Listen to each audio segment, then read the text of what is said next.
Club world cup জমে ক্ষীর।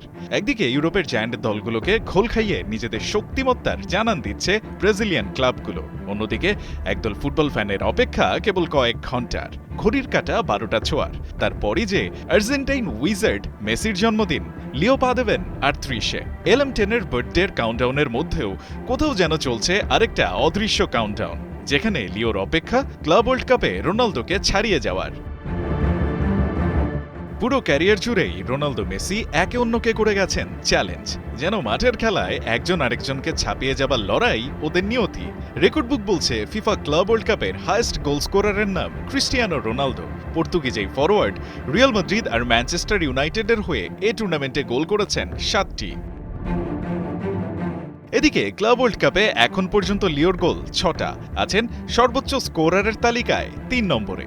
মেসির সমান গোল নিয়েও অ্যাসিস্টে এগিয়ে থাকায় 2 নম্বর জায়গাটা করিম বেনজেমার। তাই রোনালদোকে ছুতে হলে লিওর আরেকটা গোল হলেই চলবে, 2টি হলে তো সোনায় সোহাগা, বনে যাবেন টুর্নামেন্টের ইতিহাসের সর্বোচ্চ গোল স্কোরার।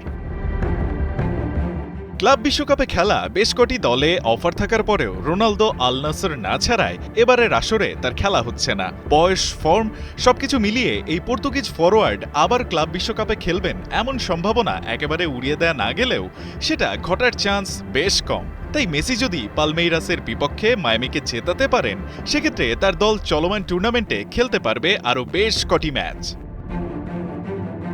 তাই রোনালদোর ক্লাব ওয়ার্ল্ড কাপে সর্বোচ্চ গোলের সিংহাসন মেসির দখলে চলে যাওয়া এখন কেবলই সময়ের অপেক্ষা, আর এটা ঘটতে পারে পালমেইরাসের বিপক্ষেই, নিজের জন্মদিনেই। রায়হান আহমেদ, ৭১।